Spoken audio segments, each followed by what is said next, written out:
السلام علیکم ورحمۃ اللہ وبرکاتہ۔ عنوان: حضرت عبداللہ بن عباس رضی اللہ تعالیٰ عنہ کی نصیحت۔ حضرت وہب رضی اللہ تعالیٰ عنہ بن منبہ کہتے ہیں کہ حضرت عبداللہ بن عباس رضی اللہ تعالیٰ عنہ کی ظاہری بینائی جانے کے بعد میں ان کو لیے جا رہا تھا۔ وہ مسجد حرام میں تشریف لے گئے۔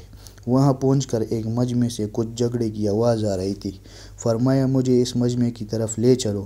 میں اس طرف لے گیا۔ وہاں پہنچ کر آپ رضی اللہ تعالیٰ عنہ نے سلام کیا۔ ان لوگوں نے بیٹھنے کی درخواست کی تو آپ رضی اللہ تعالیٰ عنہ نے انکار فرمایا اور فرمایا کہ تمہیں معلوم نہیں کہ اللہ جل شانہ و امن والوں کے خاص بندوں کی جماعت وہ لوگ ہیں جن کو اس کے خوف نے چپ کرا رکھا ہے، حالانکہ نہ وہ عاجز ہے نہ گونگے ہے، بلکہ فصیح لوگ ہیں، بولنے والے ہیں، سمجھدار ہیں، مگر اللہ تعالیٰ جل شانہ کی بڑائی کے ذکر نے ان کی عقلوں کو اڑا رکھا ہے۔ ان کے دل اس وجہ سے ٹوٹے رہتے ہیں اور زبانیں چپ رہتی ہیں، اور جب اس حالت پر ان کو پختگی میسر ہو جاتی ہے تو اس کی وجہ سے نیک کاموں میں وہ جلدی کرتے ہیں۔ تم لوگ ان سے کہاں ہٹ گئے؟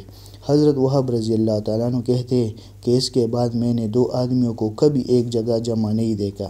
فائدے میں لکھتے ہیں، حضرت عبداللہ بن عباس رضی اللہ تعالیٰ عنہ اللہ کے خوف و ڈر سے اس قدر روتے تھے کہ چہرہ پنہروار پر آنسوں کی ہر وقت بہنے سے 2 نالیاں سی بن گئی تھی۔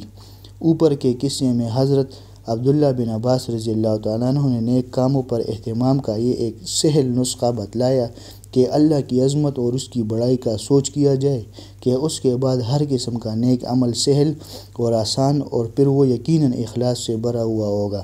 رات دن کے 24 گھنٹوں میں اگر تھوڑا سا وقت بھی ہم لوگ اس سوچنے کی خاطر نکالیں تو کیا مشکل ہے۔ اللہ پاک ہمیں عمل کرنے کی توفیق عطا فرمائے۔ وآخر دعوانا الحمدللہ رب العالمین۔